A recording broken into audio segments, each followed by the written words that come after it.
Mabalik pa naman yung paa niya. Duguan at agaw buhay ang 3 bata at 1 lalaki sa highway ng Santa Rosa, Nueva Ecija nitong October 19, 2024. Sa cellphone video na kuha ng isang residente, maririnig pa ang ina ng mga bata na kinakausap ang kanyang mga anak. Ito ang pang-15 aksidenteng naitala ngayong taon sa Mapalad Road. Ano nga ba ang meron sa kalsadang ito? Saan nanggagaling ang nakaambang panganib sa mga dumaraan dito? Usap-usapan, may nangunguha sa area na to. Basta't magtatapos ang taon, nangunguha ang kalsada natin.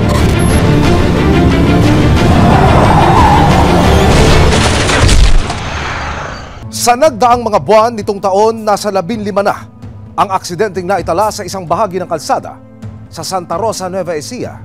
Nito lang October 19 naganap ang maituturing na pinakamalalang aksidente ng barangay na ikinasawi ng 3 bata.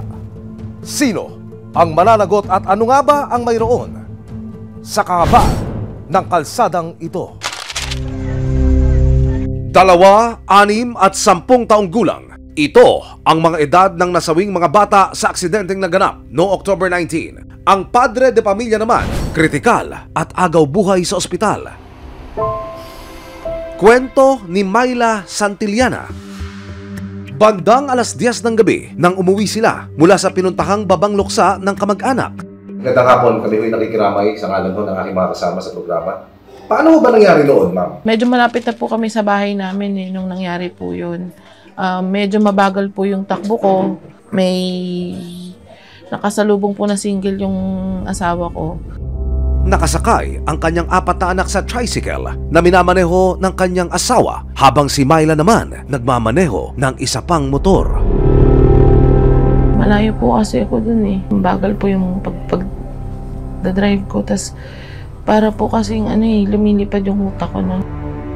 Dumating daw sila sa isang blind spot ng Mapalad Road at nakasalubong ang isang humakarurot na motorsiklo.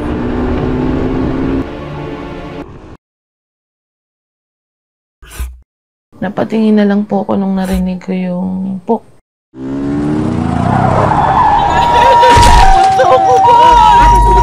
Kita ko na po yung anak ko na tumalsik. Sumisigaw na lang po ako ng tulong, nadalhin po kasi mga humihinga pa. Yung 2 pong bata is mahina po yung tibok ng puso.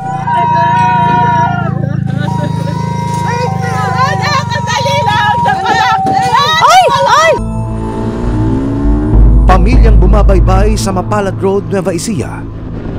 Kalunos-lunos ang sinapit matapos bumangga sa kasalubong na motor.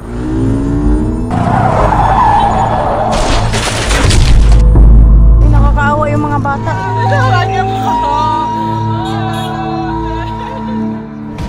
Makalipas ang 10 minuto, dumating ang ambulansya ng barangay.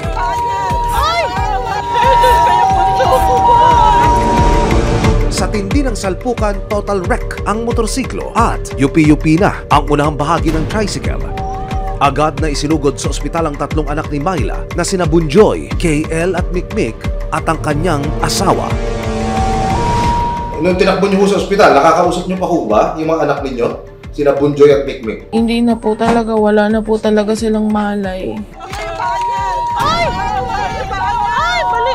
Kasi siguro niinda niya po yung sakit ng binti niya. So sinasabi ko lang po sa kanya na anak, huwag mong umalaw. Malapit na tayo sa ospital. Pero habang nasa ospital, unti-unti nang nawala ng pag-asa si Myla na mabubuhay pa ang kanyang 3 anak. Ngayon po, maraming tao, pag minsan-minsan, parang nakakalimot, nakakaano. Pero pagka naiisip ko na yung mga nangyari, hindi ko na naman maiwasan mag-isip.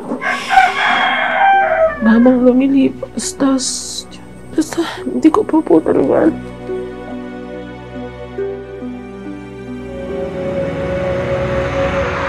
3 araw matapos ang insidente, nahanap ng resibo ang lalaking unang rumisponde at tumulong sa mga biktima. Ipinakita niya ang yupi-yuping motor at tricycle na nagsalpukan. Ito po yung motor na sinakyan nung 3 namatay, ma'am. Tapos yung tatay na driver ng motor. Ito yung motor nung sinabing kabanggaan nung tricycle. Nung nakita ko ito, halos buwal siya na ano talaga siya, ma'am. Makikita mo talaga siya na alam mo hindi mabubuhay yung tao sa sitwasyon niya ng motor. Ayon sa barangay tanod na si Edgar, buhay pa raw nang itinakbo nila sa ospital ang mga bata. May nakuha ako dito na isa na dagan-dagan pa nung kuya.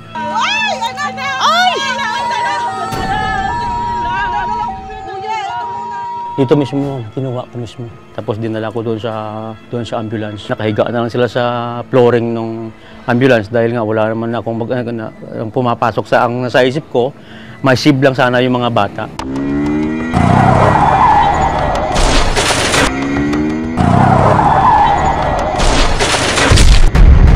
Ayon sa barangay tanod na si Edgar, hindi raw niya ikinagulat ang malagim na insidente. Nitong buwan lang halos mga 3 aksident ang nangyari. Ayon naman sa isang residenteng nakatira sa gilid ng Mapalad Road, nasaksihan niya aksidenteng nangyari sa pamilya ni Myla. May dumaan sa akin na malaking sasakyan. Umikot akong ganon, pag-ikot kong ganon, pok! Ika na kagad banda dito. Ang lakas ng impact ng pok. December 2017, nandyan na po kami. Unang salta din po namin dyan, dito may aksidente din, luwa ang mata. Area po talaga to, itong road na to. Madalas po ang aksidente rito. Pero paniwala rin ni Angelito, tila may nanunundo raw sa Mapalad Road. Usap-usapan, may nangunguha sa area na to. Actually, bata pa ako, tong karsada talaga na to, madalas, nakukuhanan.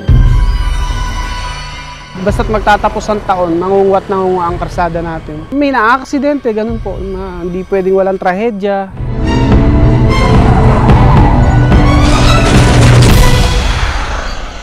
Nakakuha ko kami ng dokumento mula sa PNP Santa Rosa, Nueva Ecija, kung saan makikita ang papataas na kaso ng mga vehicular accident sa Mapalad Road.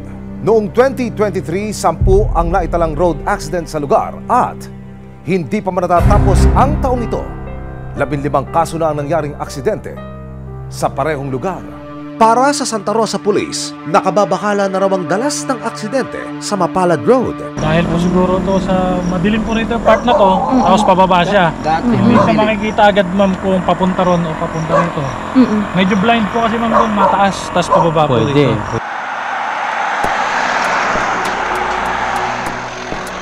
Sagot naman ng kapitan ng Barangay Mapalad. Kagaya nitong nangyari na to, yun po isa po naming dadagdagan yung CCTV dito sa aming barangay.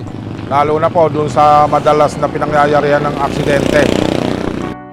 Itinurn over ng Barangay Mapalad sa police station ang motoristang nakabanggaan ng pamilya matapos itong gamutin sa ospital.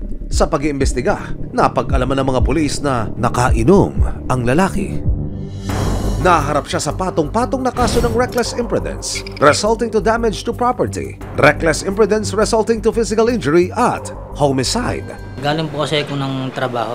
Ngayon po, medyo nagkaayaan pong mag-inom. Pero hindi naman po yung lasingan na yung tricycle po na pasalubong ko, kinuha niya po yung lane ko. Ang ginawa ko naman po ngayon, umasog ako sa lane niya pero inabot pa rin po niya ako. Bago magtapos ang panayam, kinuha ng suspect ang pagkakataon na humingi ng tawad kay Myla. Sana nga po mapatawad po nila ako at hindi ko naman din po agustuhan yung nangyari. At humihingi po ako ng sorry.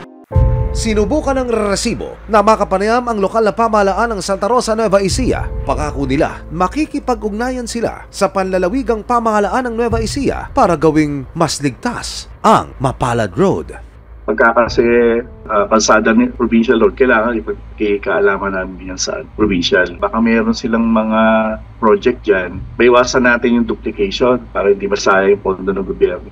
Palipasin lang muna namin itong bagyo kasi kahit na ipaalam namin ito, tingin ko hindi ka agad ma-actionan. Makipag-ugnayan kami rito sa Kapitolyo.